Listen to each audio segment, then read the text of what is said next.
Okay, welcome back. The next is a series of two stories. We're going to call him Detective S, so because otherwise, whatever. Detective S. You may know this when you meet with someone, but you'll find out that people from the East Coast, like New York, Philly, seem to think they know sometimes more than anybody else. I'll put that in nice ways. I'm from the west side of the country, and being in the service, I realize that sometimes people think they know a lot, and they really don't. You got to stay with your parameters. Clint Eastwood said you got to know your limitations, okay? And so these guys, this particular detective thought he knew everything.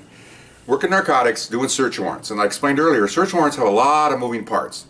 But the main part of the search warrant is the two guys that go to the door and open the door. And open it meaning they get a hook, they put it in the door, slam it into the jamb, and then the sledgehammer guy slams it into the door, and this guy grabs the bar and he pulls it. Okay, the tool's called a hooligan, and the fire department use it all the time. You pull that, it pops the door, it literally pops open, and then he pulls the door open, and then those two guys get out of the way, and then 15 beefs on the hoof run through the front door with shotguns and guns. That's how it's done. Okay, you watch Cops, you watch all these shows. I've done it. This is how it's done. I've done over 400 of them. Okay, it's no big deal. But it is if you think you know what you're doing. So we have a briefing, and they're talking about all these things we're going to do. And I'm new in this unit, so I'm just watching what's going on because I'm going to learn. And later on, I wound up running these things as I got more time on the department. So this gentleman raised his hand, Detective S, and he goes, "Hey, I want to be on the hook." And they said, "Well, you haven't done the hook." "I know how to do the hook." Here it comes, right? Here it comes. I know how to do it, right? I've seen it done a lot of times. Well, I've always said that if you read a cookbook, it doesn't make you a cook, okay? So he started pushing. He's from the East Coast, and he kind of pushy. And so the head guy says, okay, yes, you got the door. You got the hook. Okay, oh, he's all excited. Okay, so I'm thinking, I'm a new guy, but this guy, okay, anyway. So here we go. 15, 16 guys in two vans heading down the street to do the search warrant. I'm in the second van. First van's got guys in it. Get near the place. Doors open up. Everybody knows where they're supposed to be. Everybody jumps out. We're running on line, literally running almost full speed towards this door. For officer safety, for the safety of the citizens, guys are running to the back to make sure nobody escapes. And I'm on the back of the line. It looks like Cops again. Like you got that movie, Cops with the camera guy running behind them. That's what it looks like. So there's S with the hook. He sends it in. The guy slams it with a sledgehammer. Sam pulls the bar. Well, it held a little bit. And then he pulls it. Well, he pulled it into his face. Okay? And so, and this is a heavy bar. This bar weighs like 25 pounds. This isn't some little, So he pulls it right into his bone. Right here. Okay? Hits him. There's like a half a second, and down he goes. He's out. Okay? The guy with the sledgehammer gets out of the way. He grabs the door and opens it. And all these guys are stepping over S to get into this house because there's guns in there. There's gang members in there. All kinds of bad things can happen. So they're just stepping over him. And I'm going by him, and I'm looking down at him, and I'm stepping over him. Okay? So supervisors are going nuts. One of the supervisors reaches down and drags him out of the way because he's in the way now. Guys are almost falling over him.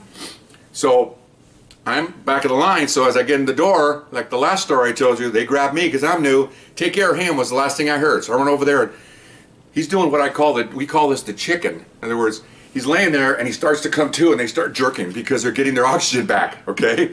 The police term, they call that a chicken. We used to choke people out in the old days, and when they came to, they would do that. So I'm not a doctor. I'm sure it's the oxygen getting in their system. Who knows? So I'm holding him down. He wakes up. "Are you okay?"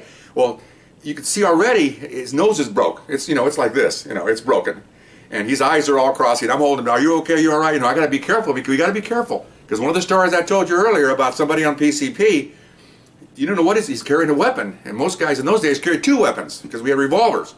So I'm holding him down. I'm telling him, "Are you all right?" "I'm okay." "All right." So calm down. The house is already searched. Everybody's in custody. One of the supervisors comes out. "How's he doing?" "He's okay," and you can already see it starting to black around his eyes like a raccoon. Okay, it's already starting. His eyeballs are all bloody. They call the paramedics just in case. They pull up. They're talking to him. They look over at the supervisor and go, "He's gonna have to. He can walk. He can talk.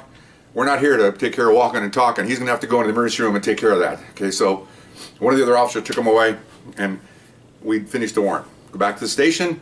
We debrief. Told you earlier, we always debrief these things to talk about what could have been done better. Well, obviously the topic of conversation, like in the last story or a few stories ago when that lieutenant shot his foot, is discussing look at that one up, was discussing this particular thing. And the guy in Boss says, okay, this is what you do when you have someone who's pushy and you allow him to do something he doesn't know what to do.